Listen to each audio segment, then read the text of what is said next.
వానపల్లి అందరికీ కూడా నమస్కారం అండి. అలాగే గవర్నర్ ముఖ్యమంత్రి గారు, అలాగే మన ప్రెసిడెంట్ అయిన పల్లి భీమారావు గారు, ఎమ్మెల్యే అయిన సత్యానందరావు గారు, వైస్ ప్రెసిడెంట్ అయిన మన వీరేష్ గారు అందరికీ కూడా నమస్కారం అండి. మన ఊరికి ముఖ్యంగా కావాల్సింది ఆడబిడ్డలందరికీ కూడా ఒక పని చేయడానికి ఒక ఫ్యాక్టరీ కావాలి సార్. ఎందుకంటే ఇక్కడి నుంచి కండవిల్లి వెళ్తున్నారు సార్. ఒక 4-5 గంటల జర్నీ చేయాలి సార్. 8 గంటల నుంచునే పని చేస్తారండి కండవిల్లి ఫ్యాక్టరీలో సార్, దూది ఫ్యాక్టరీ సార్. దానివల్ల ఇక్కడ ఆడవాళ్ళందరికీ కూడా వద్దు ఆ పని చేయొద్దు, ఆ పని చేయొద్దు. ఈ పక్క వచ్చాను, ఈ పక్కన చెప్పని ఆయన చెప్పని సార్. చెప్తాం. ఆడవాళ్ళందరికీ కూడా సార్ ఊపిరితిత్తులో చాలా కంప్లైంట్ సార్. వీళ్ళ చెప్పడం లేదు కానీ ముసలి వాళ్ళ దగ్గర నుంచి ఇక్కడ ఉన్న అమ్మాయిలు 10th క్లాస్ చదివిన సరైన ఉద్యోగాలు లేవు సార్. ఉద్యోగాలు లేక కండవిల్లి ఫ్యాక్టరీలో నానా ఇబ్బందులు పడుతున్నారు సార్. మా ఊరు వాడవాళ్ళు కానీ కొత్తపేట వానపల్లి గ్రామ పంచాయతీలో ఉన్న వాళ్ళందరూ కూడా నరకం అనిపిస్తున్నారు సార్.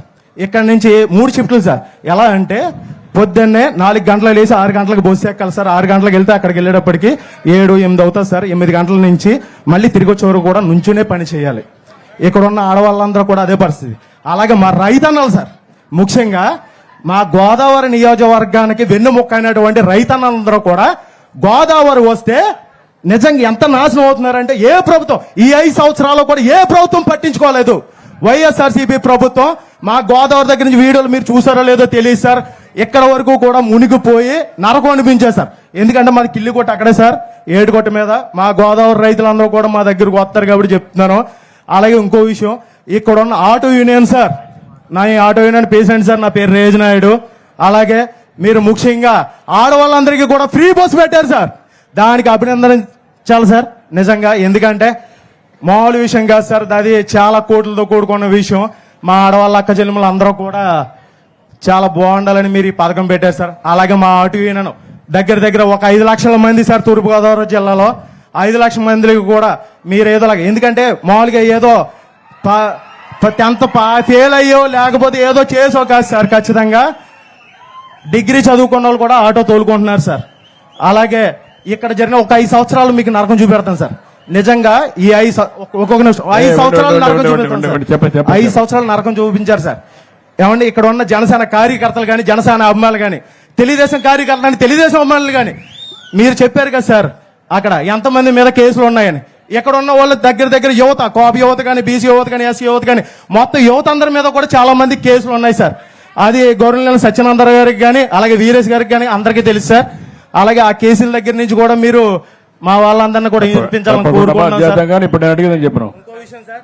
ఒక సెకండ్,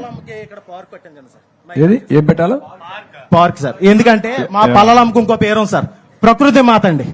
ప్రకృతి మాత ఆవిడకి అక్కడ ఇదంతా కూడా పల్లలమ్మ గారికి కలెక్టర్ ఉండు హరీష్, నువ్వు ఉండు కాసేపు ఉండు, నువ్వు ఓపిక పట్టు. నాకు తెలిసి నాకు ఎట్లా చేయాలి నాకు తెలుసు, ఓపిక పట్టు. కలెక్టర్ గారు ఈ టెంపుల్ అంతా తీసుకొని ఈ టెంపుల్ మొత్తం ల్యాండ్స్ అన్ని కూడా ఇచ్చేసి మంచి పార్కు, ఒక మంచి ఆహ్లాదకరంగా ఊర్లో వాళ్ళు వస్తే కూర్చునే విధంగా, సాయంత్రం అయితే ఇక్కడ అందరూ వచ్చి దేవుని సేవలోనే కాకుండా నేచర్ ప్రకృతి సేవలో తన్మయత్వం ఉండే విధంగా తయారు చేయండి. దానికి ఎంత డబ్బులు కావాలని ఇస్తాం, దానికి వర్కౌట్ చేసి ఇమీడియట్ గా శ్రీకారం చుట్టండి. రెండోది, ఎక్కడికి పోయి పనిచేస్తారు మా లేడీస్ అంతా? ఎక్కడికి? రావులపాలెం అవతల Kandavilli sir, Kandavilli factory sir, దూది ఫ్యాక్టరీ సార్. ఏ ఫ్యాక్టరీ? దూది ఫ్యాక్టరీ సార్. దూది ఫ్యాక్టరీ అండి, రవలి స్పిన్నర్స్, స్పిన్నింగ్ మిల్సా. చాలా ఇబ్బంది పడుతున్నారు సార్. చాలా మందికి ఊపిరితిత్తులు కంప్లైంట్ ఉంది సార్. అలాగే వచ్చి కూర్చున్నారే కానీ అందరికీ దగ్గు, ఆయాసం చాలా ఉంది సార్. ఇప్పుడు వాళ్ళందరికీ మనం ఏం చేయగలుగుతాం, ఒక యాక్షన్ ప్లాన్ తయారు చేస్తే ఈ ఊర్లో ఉండే ఆడవాళ్ళందరికీ ఇక్కడనే ఉపాధి కల్పించేదానికి ఏం చేయగలుగుతామో దాన్ని కూడా వర్కౌట్ చేద్దాం. అది కూడా చేసి ఇది ముందుకు తీసుకెళ్దాం. రెండోది, ఆర్టీసీ డ్రైవర్లు కూడా ఆదుకుంటాం తమ్ముడు. మా ఆడబిడ్డలకి, ఆర్టీసీ కాదు ఆటో డ్రైవర్లను ఆదుకుంటాం. ఆడబిడ్డలకి ఉచిత బస్సు సౌకర్యం ఇచ్చినప్పుడు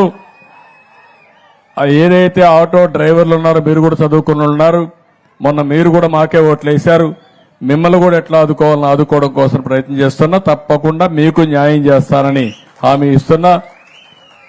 ఒక ఆటో ఏం చదువుకున్నానమ్మా? ఏం చదువుకున్నావు? నాది ఇంటర్ అయింది సార్, ఆటో సార్, నాది auto union leader sir. Auto union leader. But inter అయింది, సామాజిక స్పృహ ఉంది, అంటే 10 మందికి ఏదో మంచి జరగాలని తాపత్రయం ఉంది. 3 సూచనలు ఇచ్చాడు, 3 కూడా అందరూ వద్దు వద్దు అంటున్నారు. మా హరీష్ అయితే చాలు చాలు అంటున్నాడు. చాలు చాలు కాదయా, నీకు ఓపిక ఉండాలా, హ్యూమన్ యాంగిల్ ఉండాలా, మీరందరూ లీడర్లు మారాలా, మారి ప్రజలతో మమేకం కావాలి.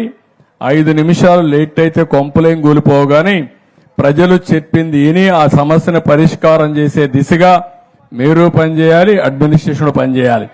మీరే కాకుండా నీ ఆటో ఏంటి తమ్ముడు, ఇప్పుడు నీ ఆటో డీజిల్ ఆటోనా లేదా పెట్రోలా? Diesel auto sir. ఇప్పుడు ఏ రోడ్లు, అన్ని మంచి రోడ్లేనవి? లేదు సార్, ఎక్కడికక్కడ గొతుకులు మీకు తెలియదేమో సార్. మా అన్ని గోతులే. చిన్నందరగా అడగండి సార్. ఇప్పుడు నీ దగ్గర నేను హాస్పిటల్ తీసుకెళ్ళకుండా డెలివరీ అయిపోతుంది సార్. ఎలక్ట్రికల్ ఆటో ఇప్పిస్తే నువ్వు దాంతో తక్కువ ఇది చేసుకోగలుగుతావా? పోతుంది ఇప్పుడు, అంటే గోతులు ఎక్కువ ఉంటే. గోతులు ఎక్కువ ఉంటే ప్రాబ్లమ్స్ ఎక్కువ వస్తాయి సార్ ఎలక్ట్రిక్ ఆటో. ఇది అయిపోయి మళ్ళా నీతో మాట్లాడతాను, నీకేం చేయాలో చూస్తాను. ఓకే, నీతి నిజాయితీ సంతోషం. నేను ఆటో ఇస్తానంటే ఆటోమేటిక్ యాక్సెప్ట్ చేసేవాడు, కానీ లేదు సార్ గోతులు ఎక్కువ ఉంటాయి, ఆటో ఎలక్ట్రికల్ ఆటోకి సమస్యలు వస్తాయి, వద్దులేస్తారని చెప్పే పరిస్థితి వచ్చాడంటే శబాష్, ఐ రియలీ అప్రిషియేట్ హిమ్. గట్టిగా చప్పట్లు కొట్టావని నిందించండి. అలాంటి వాళ్ళు సమాజానికి అవసరం.